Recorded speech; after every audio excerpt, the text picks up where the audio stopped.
In 1908, a small book appeared in Chicago. No author's name on it, just 3 words where the name should be. 3 Initiates. It was 223 pages, it cost almost nothing, and it claimed to be something outrageous. It claimed to contain the oldest teaching in the world, written down at last after thousands of years of being passed only by mouth, only to students who had proved they could keep it. The book was called the Kybalion. And if you have ever watched a video about the 12 universal laws, or the law of vibration, or the law of polarity, you have already met it. You just weren't told where any of it came from. Almost every modern manifestation teacher is standing on this book. Bob Proctor quoted it for 50 years. Napoleon Hill worked its ideas into Think and Grow Rich. The 12 universal laws that fill YouTube are, for the most part, these 7 principles with 5 more bolted on and the source filed off. So this is the source, all 7 principles in the order the book gives them, in plain English, with what each one actually asks you to do. The name on the cover behind the 3 initiates is Hermes Trismegistus, Hermes the thrice great. He isn't one man. He's what happens when 2 gods get folded into each other. The Greeks arrived in Egypt, found Thoth, the ibis-headed god of writing and measurement and the moon, and decided he was their own Hermes wearing a different mask. Out of that merger came a figure the ancient world treated as the first teacher, the one who gave humanity writing, medicine, astronomy, and the laws underneath all 3. Whether a man called Hermes ever lived is not the point, and never was. What matters is that a body of writing gathered under his name, in Alexandria, roughly 100 to 300 AD, and that those texts kept surfacing. They surfaced in Islamic Spain. They surfaced in Renaissance Florence, where Cosimo de' Medici had a monk drop his translation of Plato to work on the Hermetic texts first, because he thought they were older and mattered more. They surfaced in Newton's private papers, which turned out to be more alchemy than physics. Then, in 1908, 3 anonymous writers in Chicago condensed the whole tradition into 7 sentences. Here they are: Mentalism, Correspondence, Vibration, Polarity, Rhythm, Cause and Effect, Gender. 2 of those 7 almost never get covered, because they are the 2 that are hardest to turn into a slogan. Those are the 2 we're starting with and ending with, because they are the ones that make the other 5 work. Principle 1. Mentalism. The book states it in 6 words. The all is mind. The universe is mental. This is the foundation, and it is the one that gets skipped because it does not fit on a poster. Every other principle in the book depends on it being true. If you only take one thing from these 7, the 3 initiates would tell you to take this one. Here is what it is claiming. Not that the world is imaginary, not that the wall in front of you will move if you concentrate. It's claiming that the universe is a mental creation held in the mind of what the book calls the all, and that because it is mental in nature, it answers to mental laws rather than only to mechanical ones. Think about how a novelist holds a story. The characters are real inside that mind. They have weight, they have consequence, they behave according to rules the writer can't casually break. But the whole thing is happening in a mind, and it obeys the laws of mind. That is the analogy the book reaches for, and it's the one Bob Proctor spent his career repeating in simpler words. Why does this matter to you on a Tuesday? Because it changes what kind of problem your life is. If the universe is purely mechanical, your circumstances are a physics problem. Push harder, add force, get output. If it is mental, then your circumstances are downstream of something else, and force applied at the wrong level does very little. The Kybalion has a name for the practical art that follows from this: mental transmutation. The old alchemists were said to turn lead into gold. The Hermetic claim is that the real work was never metallurgy. It was the transmutation of one mental state into another, deliberately, at will. Lead into gold was the cover story and the diagram. That is a much bigger claim than positive thinking, and it comes with a much bigger demand. Not think happy thoughts. Change the state you're operating from on purpose and hold it, because the state is the causal layer. Neville Goddard, 40 years later, said the same thing in one line. An assumption, though false, if persisted in, will harden into fact. He wasn't being poetic. He was restating mentalism as a working instruction. So what do you do with it? Stop treating your inner state as a report on your life and start treating it as an instrument. Most people wake up, check how they feel, and let that reading decide what kind of day they're allowed to have. That's reading the dial. Mentalism says you're supposed to be setting it. Today, once, catch yourself mid-feeling and ask a single question. Am I reading this, or am I choosing it? You will not always be able to choose, but you will find you can far more often than you assumed. Principle 2. Correspondence. As above, so below. As below, so above. This line is older than the book. It comes from the Emerald Tablet, a short Hermetic text that circulated for over 1,000 years, and it is probably the single most quoted sentence in Western esoteric writing. It is also badly misunderstood, because people hear it as poetry when it was meant as a tool. The claim is that reality is layered, and the same patterns repeat on every layer. What happens at the level of thought repeats at the level of the body. What happens in the family repeats in the company. What happens in one cell repeats in the organism. The layers differ in scale and in degree. They do not differ in the pattern. And here is the part that makes it useful rather than pretty. If the pattern repeats, then a layer you can see tells you about a layer you can't. That's the tool. The three initiates say it plainly. It's used to solve the riddles of the unseen by studying the seen. Brian Tracy built an entire career on one application of it. He called it the self-concept, and he pointed out that your outer results tend to sit within a range your inner picture allows. Change the outer without touching the inner, and it drifts back. That is correspondence with the mystical vocabulary removed. So use it as a diagnostic. When something in your life is not working, look for the same shape one level down. A messy calendar is often a messy set of priorities. A relationship where nobody says the hard thing is often a person who doesn't say the hard thing to themselves. Today, take the thing that is bothering you most and ask what it is a copy of. Principle 3.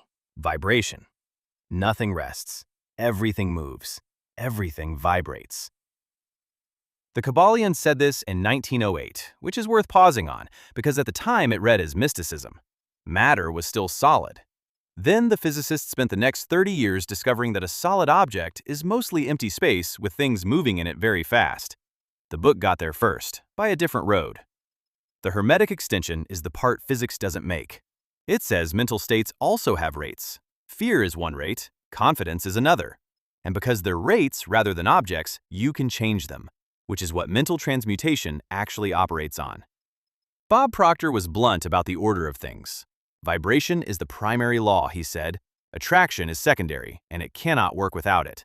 Which is his way of saying the popular one is the effect, and this is the cause. Practically, this reframes a bad mood. A mood is not a verdict on your character, and it is not a permanent condition. It is a rate you're currently running at, and rates respond to inputs. What you listen to, who you spend the evening with, whether you moved your body, what you read before bed. None of that is magic. All of it changes the rate. Today, before the conversation that actually matters, spend 30 seconds setting your state instead of walking in carrying whatever the last hour handed you. Principle 4. Polarity. Everything is dual. Everything has poles. Opposites are identical in nature, but different in degree. That last clause is the whole principle, and it's the one people skip. Opposites are identical in nature, but different in degree. Take temperature. Where exactly does cold end and heat begin? There is no line. There is no separate substance called cold that gets poured in. There is one thing, temperature, and cold and hot are just readings on it. Cold is not the opposite of heat in the way most people think. Cold is less heat. The Kybalion says love and hate work the same way, and that's a harder sell until you have lived a bit. They are not two different substances. They are readings on one dial, which is why they sit so close together, why they flip so fast, and why the person who can most easily be made to hate you is usually someone who once cared. Here's the practical consequence, and it is genuinely useful. You cannot destroy an unwanted state. There is nothing to destroy because it is not a thing, it's a reading. What you can do is move along the scale. You do not go from fear to courage by killing the fear. You go by raising the reading, degree by degree, on the one scale they both live on.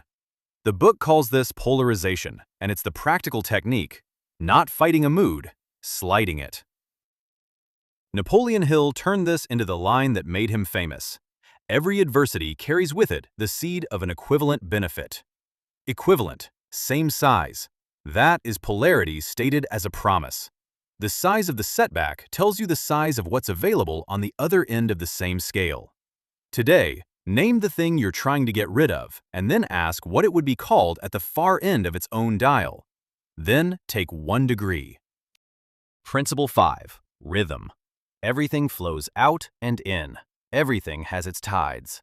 The measure of the swing to the right is the measure of the swing to the left. Polarity gives you the scale. Rhythm tells you that everything on it is moving and moving in a pattern. The tide goes out and comes back. Empires rise and fall. Markets run and crash. You have good weeks and flat weeks, and mostly you do not know why. The Kybalion says the swing is not random and it is not a personal failing. It is the pendulum, and it always returns. Now the part that matters more than any of it. The book says there's a way to not be dragged by the swing, and it calls it the law of neutralization. You cannot stop the pendulum, nobody can, but you can refuse to travel with it. You let the swing happen at one level while you hold your position at another. In practice, that means this. Most people make permanent decisions at temporary low points. That's the entire failure mode. At the bottom of a cycle, quitting doesn't feel like quitting. It feels like finally being realistic. The old story sounds measured and grown up at exactly the moment it's most wrong. Bob Proctor watched people do it for 50 years and said the same thing every time. They quit in the trough. So today, while you're steady, decide in advance what would genuinely mean stop. Write it down, make it specific. Then, when the swing comes, and it will, you are not negotiating with a pendulum. You're checking a note you wrote when you could think. Principle 6. Cause and effect. Every cause has its effect. Every effect has its cause. Chance is but a name for law not recognized. That middle sentence is the sharp one. Chance is but a name for law not recognized. The book is not saying luck doesn't exist. It's saying that what we call luck is a causal chain we didn't happen to be watching. But the Kybalion does something here that the popular versions drop, and it's the most interesting move in the whole book. It divides people into 2 groups, and it is not the division you'd expect. It doesn't say some people are causes and some are effects.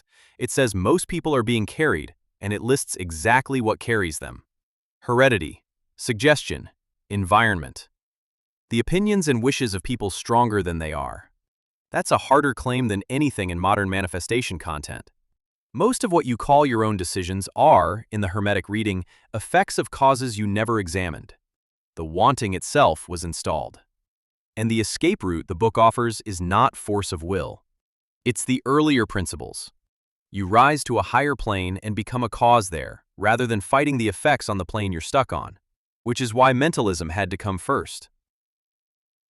Earl Nightingale compressed the whole thing into 6 words in 1956 and sold over 1 million copies of a spoken word record doing it. We become what we think about. He was reading cause and effect as an instruction rather than a description. Today, take one result in your life that you don't like and trace it back. Not to a feeling, to a repeated action. Then ask where that action came from and keep asking until you reach something you never actually chose. Principle 7. Gender. Gender is in everything. Everything has its masculine and feminine principles. Gender manifests on all planes. This is the principle that gets cut, and it gets cut because of the word.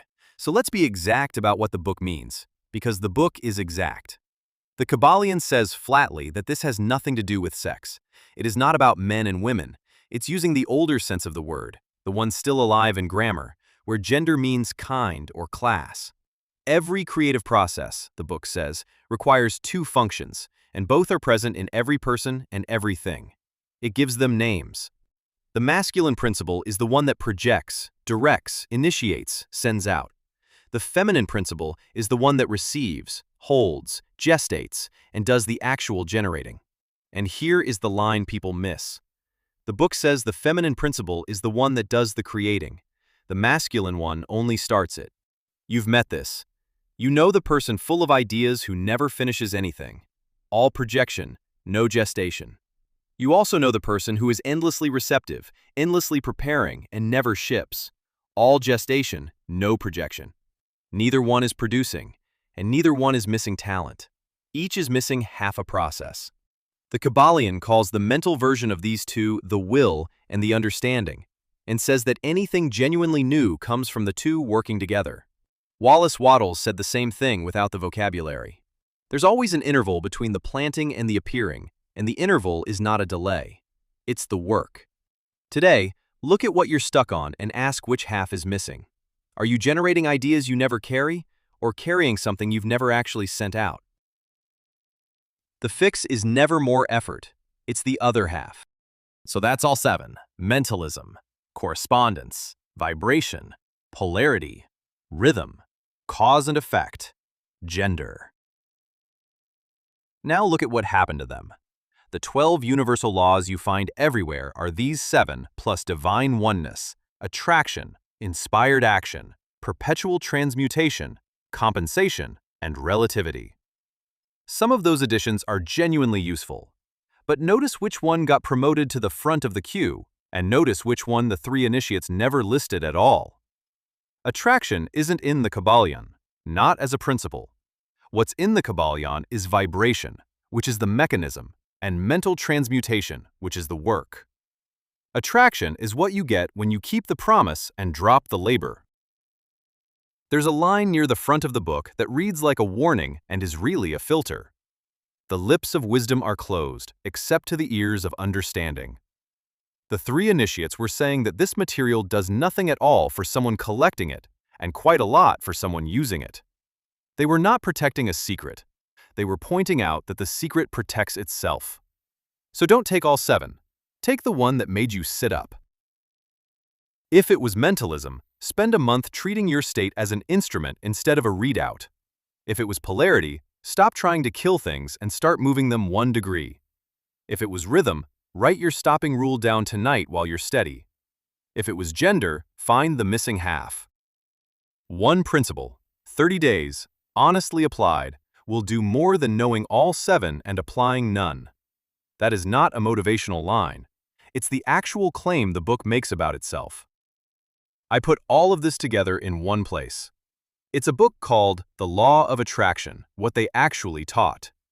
It's 129 pages, and it goes teacher by teacher, Wattles, Coué, Hill, Nightingale, Goddard, Proctor, Tracy, and Cannon, with a 30-day workbook, so you're doing the work rather than collecting more of it. The link is in the description, and it's the same material you've just heard, laid out so you can actually work through it. If this was useful, subscribe. I make one of these a week, slowly, properly researched, from the actual sources rather than from other videos. The next one goes deeper into where these texts came from and what was in the Emerald Tablet before anybody wrote it down. The 3 initiates ended their book by saying the principles are always in operation whether you know them or not, and that the only question is whether you use them or get used by them. That's still the only question. Go and use one.